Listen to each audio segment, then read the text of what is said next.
interpellé, samedi 23 février, à Alger. Libéré, puis expulsé vers Chlef à 200 km de là, Nekaz, devenu l'homme à abattre, est de retour à Alger où des manifestations sont prévues contre le 5e mandat. C'est l'un des candidats à la présidentielle algérienne, prévu pour le 18 avril prochain contre le président sortant Abdelaziz Bouteflika, candidat à un 5e mandat.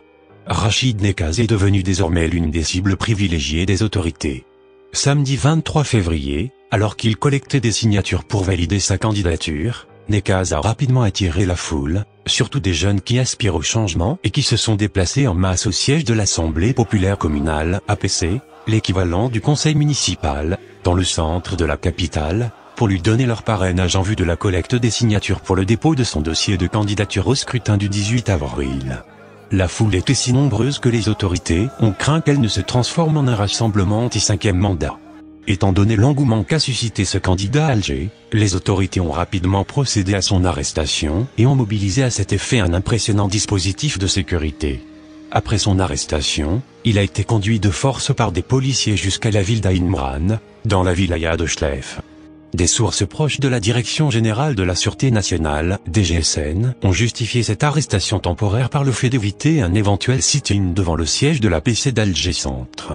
Cette arrestation intervient au lendemain de manifestations monstres à Alger dans les grandes villes algériennes contre le 5e mandat voulu pour Bouteflika, qui est à la tête du pays depuis 1999, soit 20 ans de mandat successifs. Malgré la surveillance étroite dont il a été l'objet dans sa ville, Rachid Nekaz est aujourd'hui de retour à Alger. Le candidat au scrutin du 18 avril prochain a dénoncé son arrestation, qualifiant celle-ci catastrophe et de honte. Et sur des vidéos postées sur Facebook, Nekaz revient sur son arrestation à Alger par les forces de l'ordre lors de la grande manifestation du vendredi 22 février dans la capitale. J'ai démarré à 1h du matin pour venir à Alger. Maintenant, faites ce que vous voulez, a-t-il lancé à l'adresse du pouvoir. Après le général-major Al-Gdiri, Nekaz est désormais la nouvelle cible des autorités algériennes, qui paraissent prêtes à museler les candidats qui font montre d'une certaine aura, tout particulièrement auprès des jeunes, qui ne veulent plus du système Bouteflika. À cet égard, Rachid Nekaz est un jeune homme qui sait attirer des foules là où il passe, contrairement à Al-Gdiri, lui aussi candidat à la présidentielle.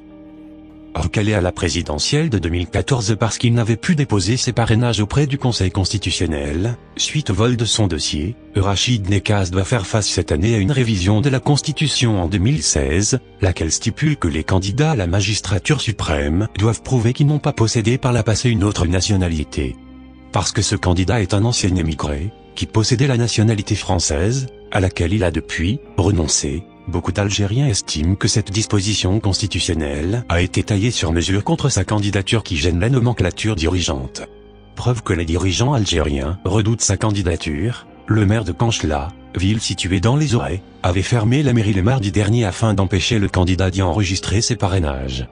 Toutefois, la volonté des citoyens avait fini par faire plier le maire, entre-temps suspendu par le Wali, suite au piétinement du portrait de Bouteflika par des manifestants mécontents. Une chose est sûre, l'annulation de la candidature de Rachid Nekaz pourrait entraîner un mécontentement populaire.